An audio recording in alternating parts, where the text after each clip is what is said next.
You feel this nervousness on the phone there?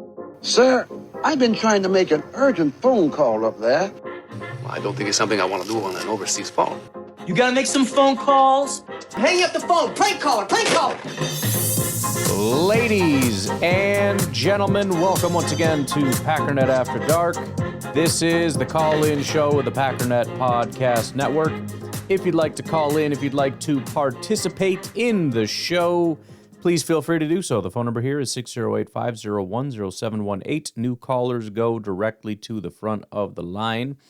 We don't have any new callers, but we got Dakota. What's going on, Dakota? What's up, Ryan? What's up, Dakota, that nerd in Tennessee. How you doing? Good. So a lot of stuff has been happening. I know a whole bunch of people have called in. I'm going to start by saying this. If you come across a voicemail that I gave previous to the opening of the free agency, talking about Sean Ryan's thing, just go ahead and skip that. I called in, and then you covered it very well, and then when Mr. Big Sal covered it, I did make a joke on us not signing Tyler Biadasz, though. I thought that was great, but whatever. Just scrap it. It is pointless right now. But yeah, man, at this time, everybody on Twitter is like, hey, the Packers are clearing up a whole bunch of cap space for some move. And then a lot of people are like, hopefully it's Jalen Carter. I just, I feel like maybe it's to sign our players, like that are probably going to get a lot of money, but I don't know. We'll see. I will say that, I was just listening to him. What's his name?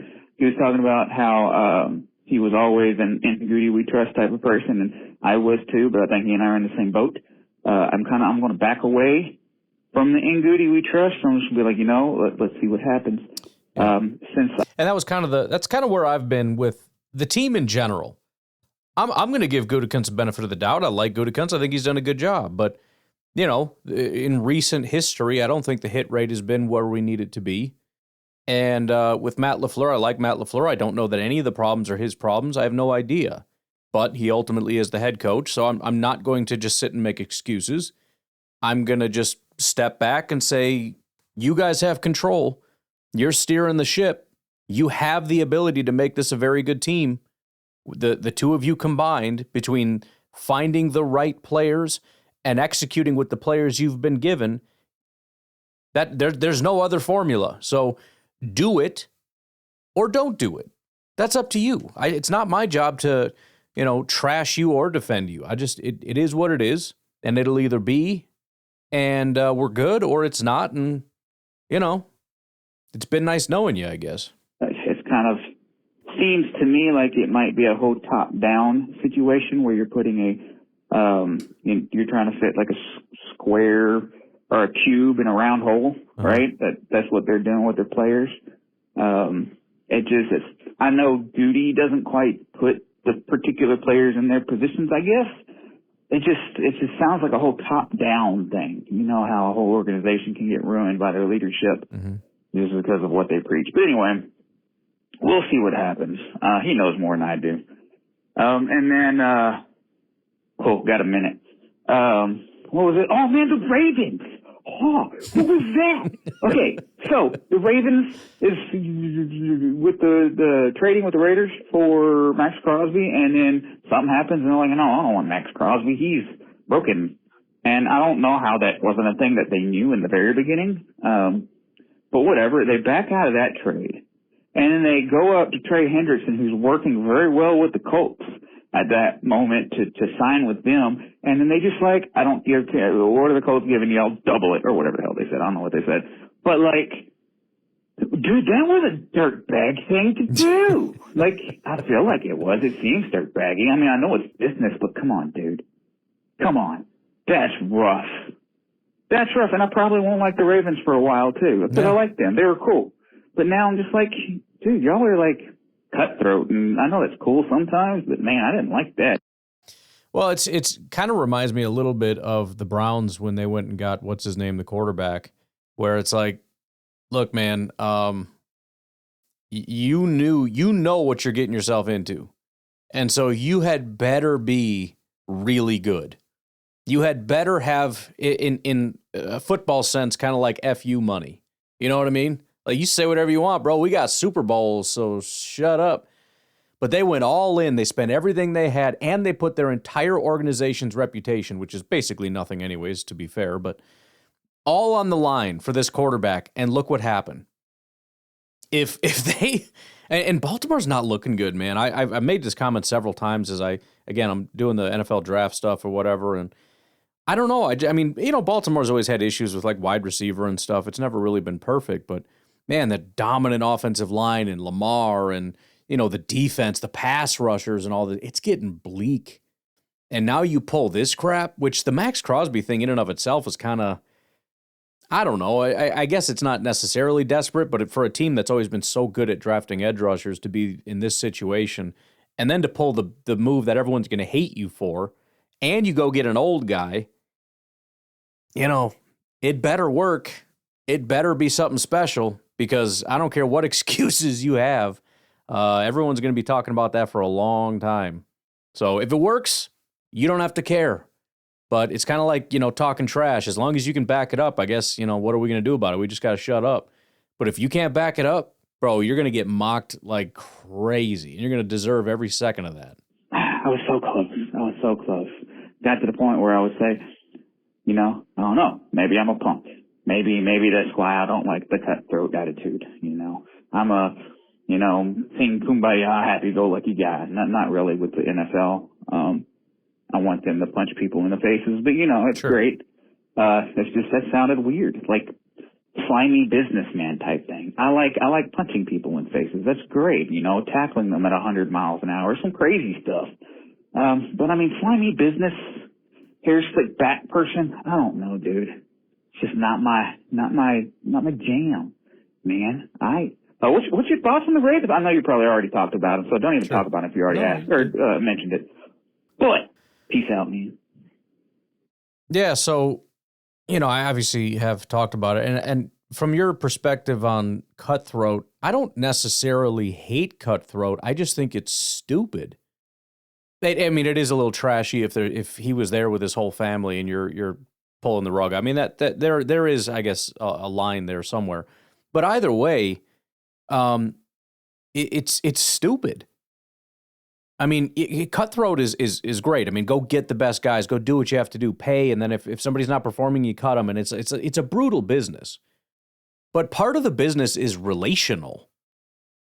There's 32 teams. All these players play with each other. They play with the coach. Everybody knows everybody, and your reputation matters. This is where the whole Ben Johnson thing is. You want to talk trash? I would love that. We'd all love that. Whatever. I'm not gonna say that he's dude. This is terrible. You should never, bro. Whatever. He's talking trash. Cool. But it's kind of taken on like the bad boy, mentality. And again, if you can back it up, if you can be the best team in football, if you can be the dynasty, yeah, then you can just flip everybody off and say, screw you. I don't care what you think. But you've got to be able to back that up, because if you're in a situation right now where Matt LaFleur is a very liked person, and that Matt LaFleur tree is everywhere, his freaking brother is a head coach now. Saleh is like his best friend. Shanahan's a good friend. Mike McDaniel's a good friend. He has friends everywhere, not to mention all the coordinators and everybody else. And it's so relational. And Matt LaFleur, whether we like him or not, I do, but I know a lot of people don't. And, there's some talk about whether he's a great locker room guy or great with the players. He has, from the business side, the coaching side, the managerial side, he has a phenomenal reputation. And you're coming in and being a slimy coach, it's just not going to go very well. People aren't going to like you very much. And again, you don't have to care, but, these things matter, and how you treat people matters, because they're going to remember that. You think these agents and these teams aren't going to remember that when they talk about making trades with you? Of course they're going to think twice. If it comes down to you or somebody else, I'm going to go the other way. And the player's going to want to too. Everyone's going to want to go the other way, because nobody benefited from the rug getting pulled out. The player didn't, the agent didn't, the Ravens didn't. Every other team in the NFL that went and spent their money on other pass rushers because they thought the deal was done. And now and look at the freaking Raiders. They blew their entire load on all kinds of players all over the place. They have no money. And now they have to take Max Crosby back? How are they going to do that? And nobody wants Max Crosby now because apparently he's all injured and they've all signed new people. I mean, they screwed over a lot of teams in doing this. And again, kind of like what I've said with the Packers, there's something about being a first-class organization, and there are several of them, and I would put the Ravens in that. They go about doing business the right way. They've been a very respectable and respected organization. The Ravens, the Steelers, the Packers, I would even say the Cowboys up until recently. I know they're kind of goofy or whatever, but, that's a place people want to play. They like the Cowboys, whatever. But, there's a lot of teams that just go about things the right way. And you do something like this, and it's like, what are you doing? You're hurting your own reputation here. And then, and what does that mean for guys going to get jobs? Are people that were in that decision room, are teams going to want to hire them to be your next GM? Are they going to want to hire, you know what I mean? I mean, it has these downward effects where, you can talk about cutthroat all you want, but you're hurting yourself more than you're helping yourself with this. This was not a smart strategic move in terms of your ability to navigate relationally throughout the NFL. And you're going to have to do a lot of damage control. And that started day one when they said, no, we were trying to get both of them on our team. So that's why we were talking to Trey Hendrickson, because we wanted Max and Trey. And so we were working on the Trey and finalizing that deal. And then unfortunately, the knee thing popped up. And so we didn't get both. We only ended up getting one. That's them working damage control, but nobody's buying it. And if it is true, that sucks. But I don't believe it. You don't believe it. Nobody really believes it because it seems thank you. Seems very unlikely. Oh, shoot, I was supposed to feed the cat. Very unlikely that they were going to have both of those guys. I'll be right back.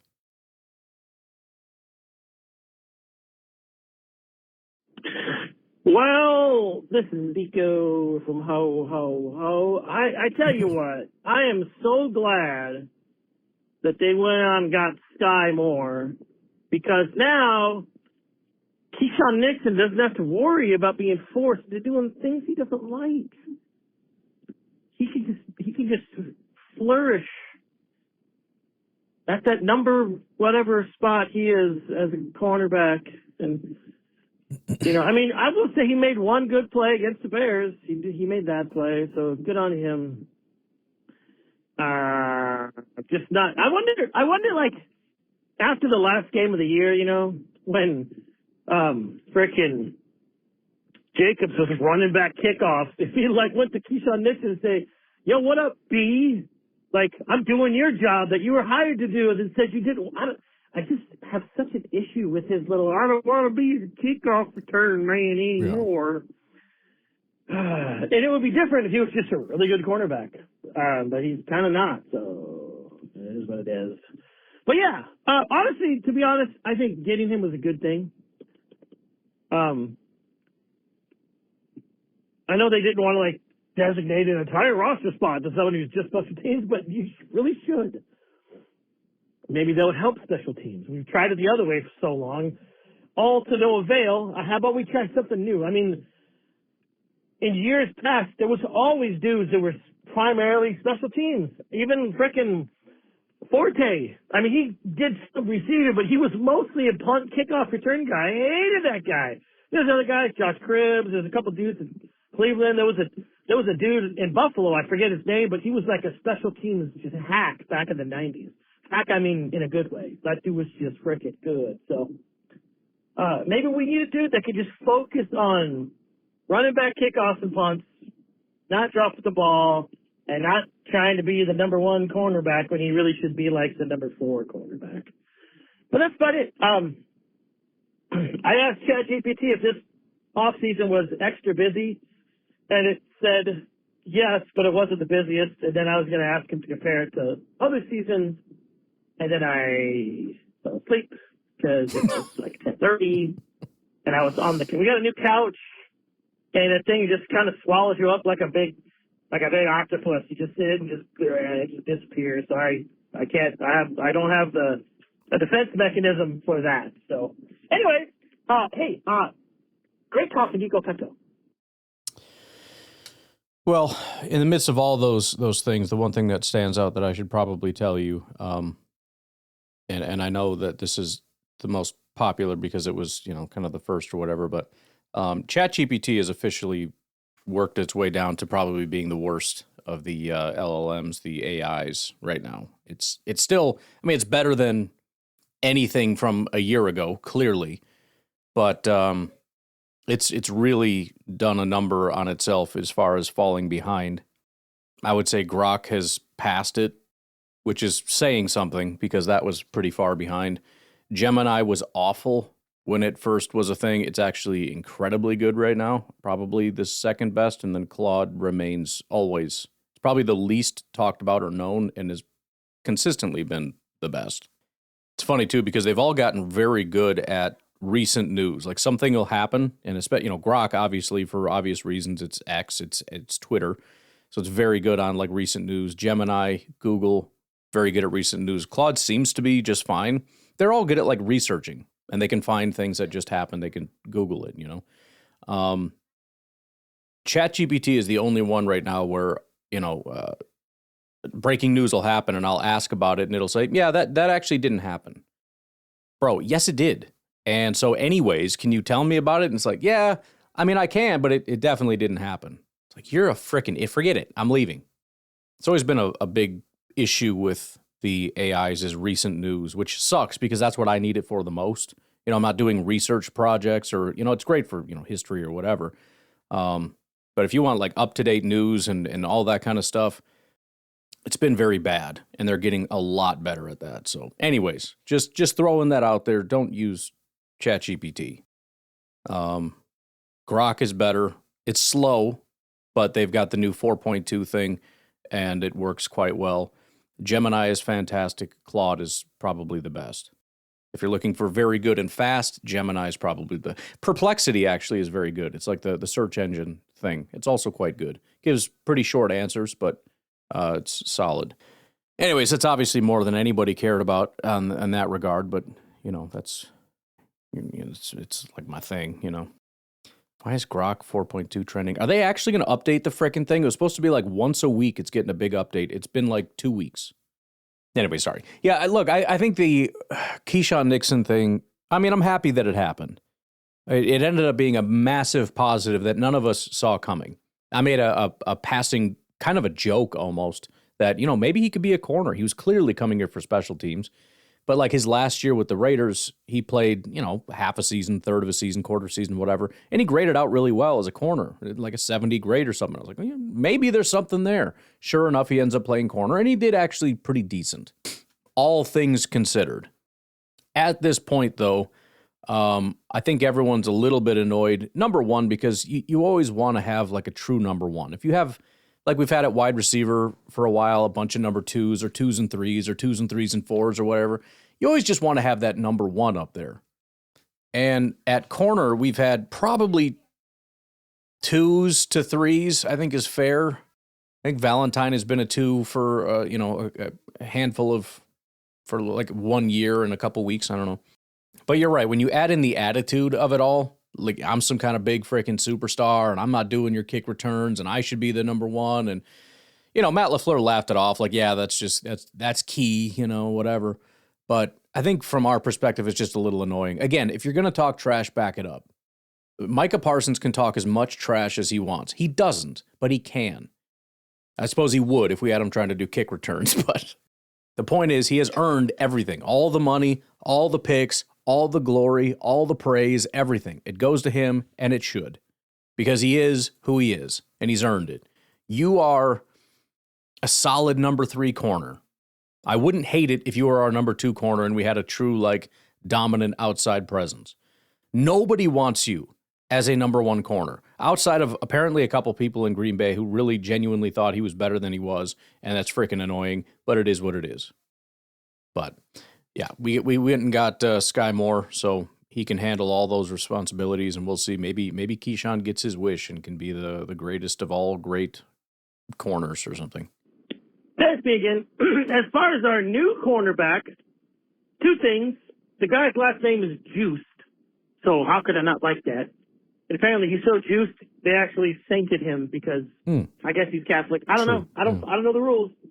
So I saw somebody did a deep dive on like why there's a dash instead of like a period, and it has to do with like French Canadian or something. I'm like, you know what? I usually like this kind of stuff. For some reason, this is not interesting to me, and I'm going to check out. But there's a story there if that's your thing and you want to look into that. One good thing about him, and he is a good tackler. That's funny. Could you say anything better about that? I mean, what else could there be? I like the good tackling thing, and if he's on steroids, even better. So I'm just kind of just rambling right now. I know a lot of stuff has happened, and I haven't really had time to listen to any stuff. Oh, that's right, because you haven't really made a podcast about it yet. So I'm just kind of waiting on you, bro. Anyways, hey, you do what you got to do. I will be patiently waiting here and maybe whining just a little, like a little kid, because I want my podcast. But anyways, love you. Have a great one. And go Paco. Now I have to get out of this app and hit the hang up button. Yeah, no, that's fine. I don't think I missed podcasts. I feel like I was hammering like 7, and you called on Wednesday. I was putting out like 9 podcasts on Wednesday. I don't know what. I don't know. I guess hopefully you got it in short order after everything. Why are people posting weird things? Anyways, Kyle from Madison, what's going on? Hi, what's up, man? Kyle from Madison. How are you? Good. Exciting time of year. Wow, how freaking crazy. Just side note before I get on my main point. How crazy is that the Ravens backing out on that freaking Max Crosby trade? Boy, is that juicy, man. That Juicy is really man drama. Man. And then the Ravens backing out. And then the Raiders kind of already spent the money. Exactly. Damn. That is just an ugly situation. I'm glad we're not part of that. Although I wouldn't mind having Max Crosby. But what on earth is going on in Packerland right now? I mean, no major signings. I like some of the pieces we brought in, you know. Still think we got really a lot to be desired in that cornerback and the interior line situation. But, you know, they're doing their thing. And it looks like we're going to have a slew of comp picks next year. If I'm understanding, like right now, depending on like who we sign, I guess, but 3rd for Willis, right? Probably 3rd, a 4th, maybe 2 4ths, a 5th. I don't even know what we get for Quay Walker. Rashid, I don't think is signed yet. And then a couple 7ths, and then I think we've got, didn't we do a pick swap? Like, don't we have Dallas's 4th? Anyway, I mean, we got a ton of picks next year. Yeah. So that's pretty cool, man. That's pretty cool. Here's the thing, like, I just don't understand what's going on right now. Because we had a bunch of restructures over the last 48 hours. And then I saw McKinney restructured. And I'm just looking at the cap numbers now. And, like, I don't know if we were in cap hell necessarily, but I see we're, like, number 8 now or something like that in the league with over $30 million in cap space. And I'm just like, well, what are we doing, you know? There's really nobody out there that I like. There's nobody left that I'm, like, excited about.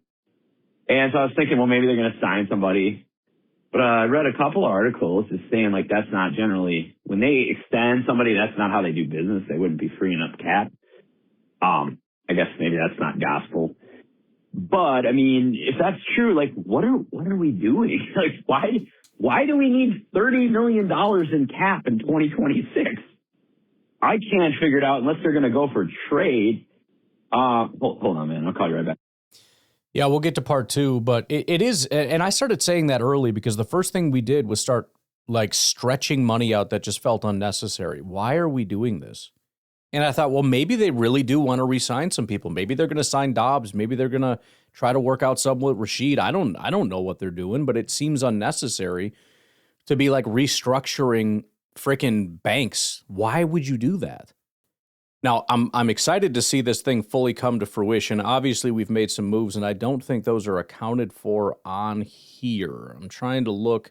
We do have Zaire Franklin on the old spot tracks here. But I don't know that we have some of the other guys. We may. There's Mr. the Sainted Juice Man, 3.47 this year.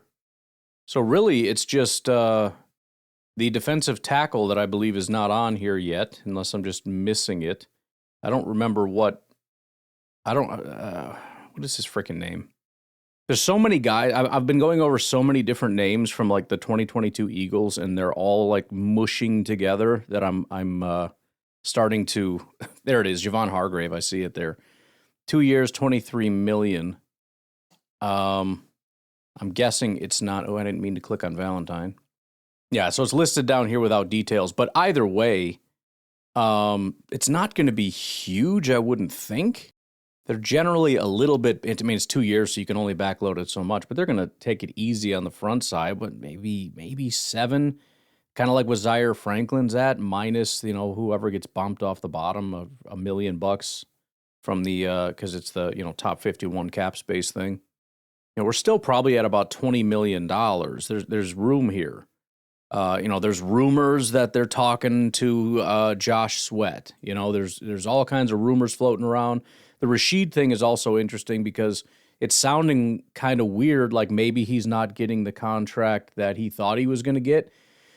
And then it becomes, well, could the Packers work something out with him to bring him back if the price gets low enough? Because Rashid's a good player.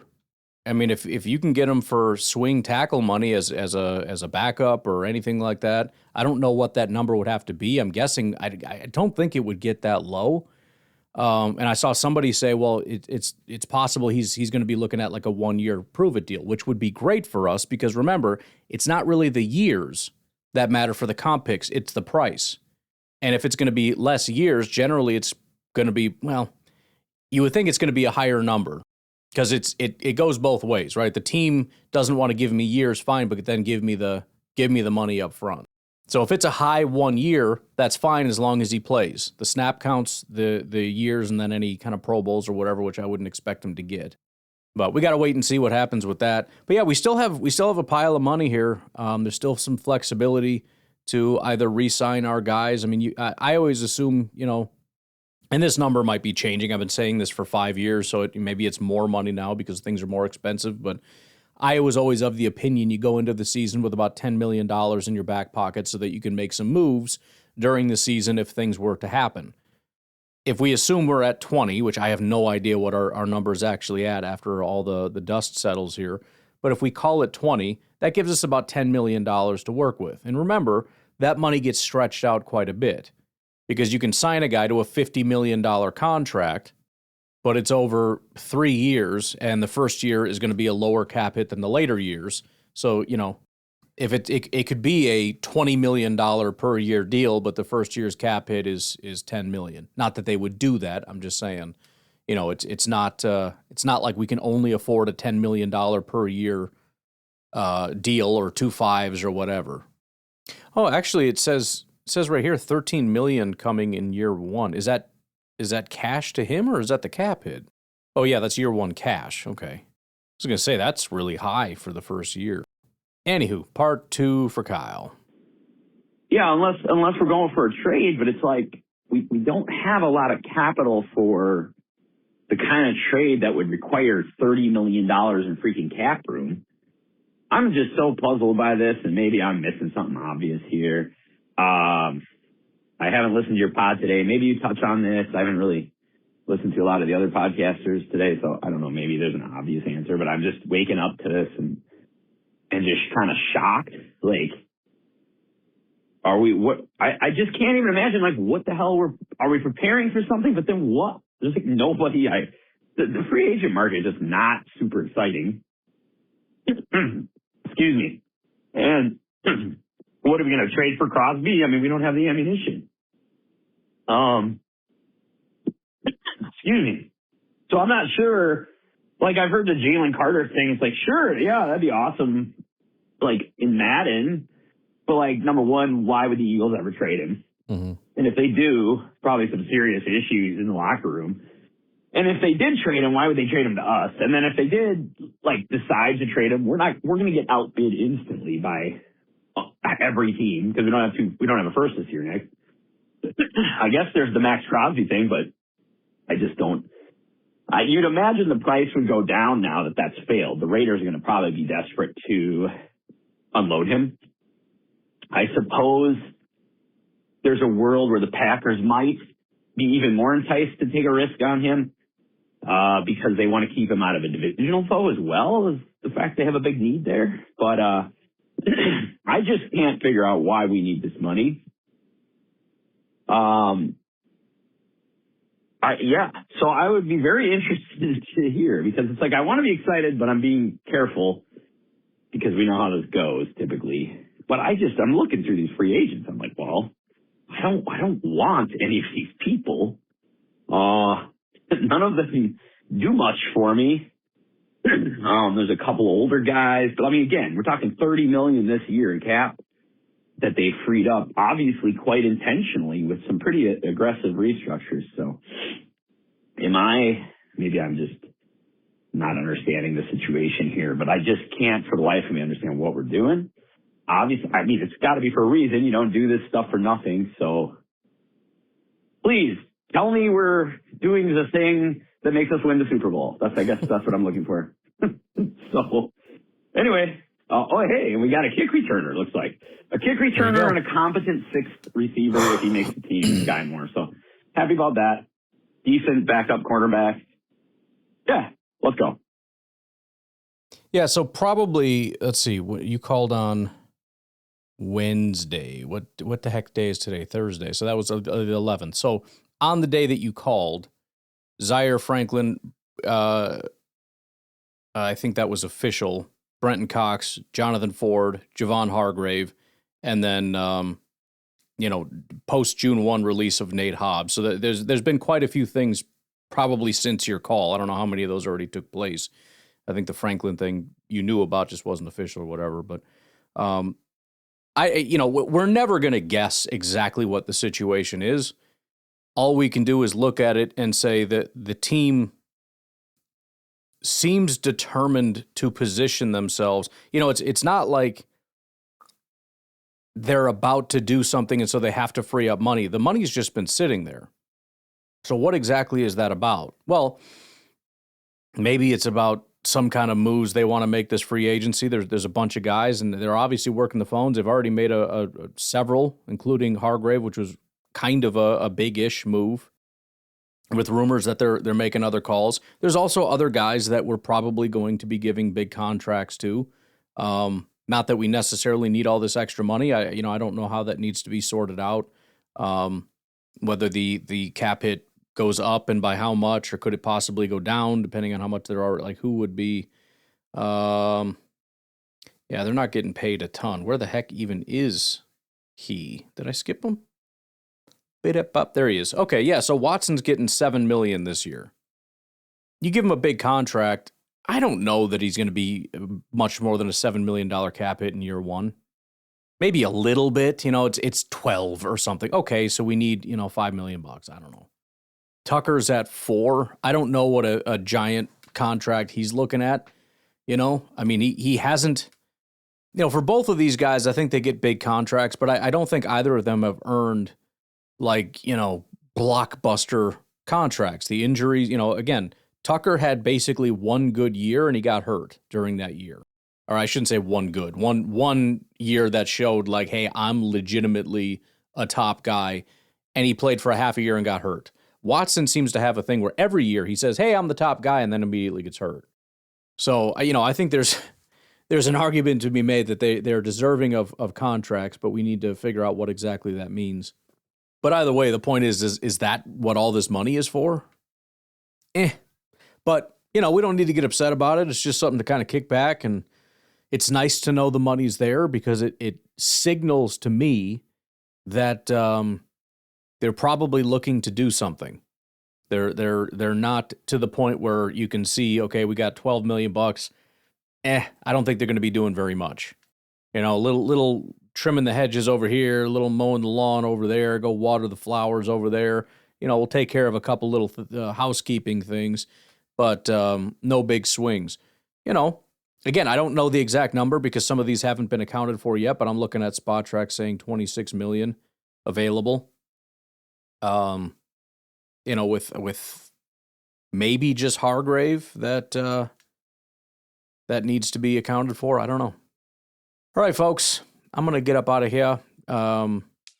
Appreciate all the calls, and please keep them coming, and I will talk to you later. Have a good one. Bye-bye.